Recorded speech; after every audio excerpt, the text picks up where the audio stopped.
Ito yung kulay ng gold rush. Gold rush. Tapos ito ivory. Tagal na itong bakod na ito. 30 years na. Marami ng patong na pintura ang napagdaanan nito. Ito dalawang coating pa lang to. Itong ivory dalawang coating. Ito. Tapos itong gold rush. Kasi may dating kulay na kulay green. Halos 3 coating na ito. Ang hirap tapalan yung kulay green. Direct na lahat yan, hindi na kami nag-primer.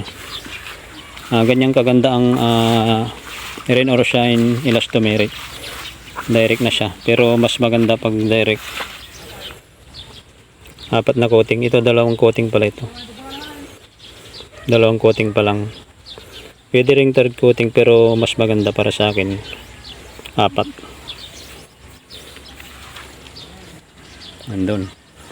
Mahaba ito hanggang sa kabila.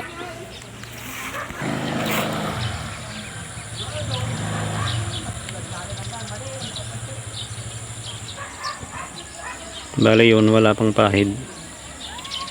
Itong kalahati pa lang ang meron. Tandaan nyo, Rain or Shine, gold rush, saka ivory. Dalawang kulay lang yan mga kapatid. Halos ito lahat ay 36 span. Sa harap pa lang 36 span. 36 span.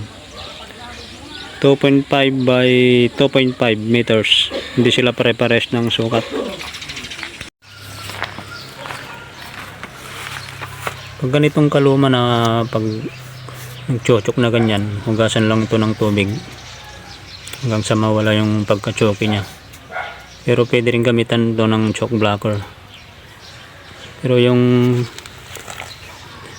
technique namin na hinugasan lang namin ito ng tubig, Scotch-Brite scuba brush. Tapos ito, pagka maraming crack talaga, buuin na yan na mamasilyan. Pag maraming crack. Pero pag isa lang ganyan, tapos isa lang pa ganon, pwedeng ispatan lang pag makinis na ito. Tapos pagka malinis na natuyo, direct na yung Rain or Shine Elastomeric. Matibay siya, waterproofing din siya. Maraming klase ang masilya natin. Tapos tong mga ganito, pag ganito ng kapangit, huwag kayong magre-retoke ng purong semento.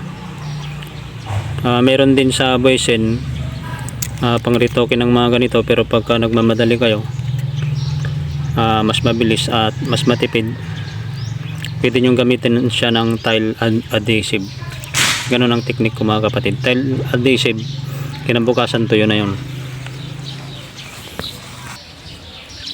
Ganito, malaking tipak to, ganyang kalaki. Ito tile adhesive, hindi mo basta-basta natitipak yan. Tigas. Tile adhesive lang ang technique namin. Tapos pwede mo itong masilya ng kahit anong masilya. Skin coat, washable putty, pwede siya.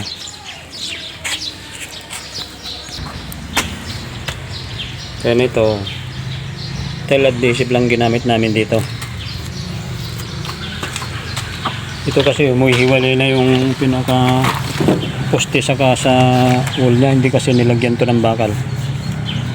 Imbis na skim coat, kaya construct, tile adhesive na lang. Tile adhesive ang ginamit namin.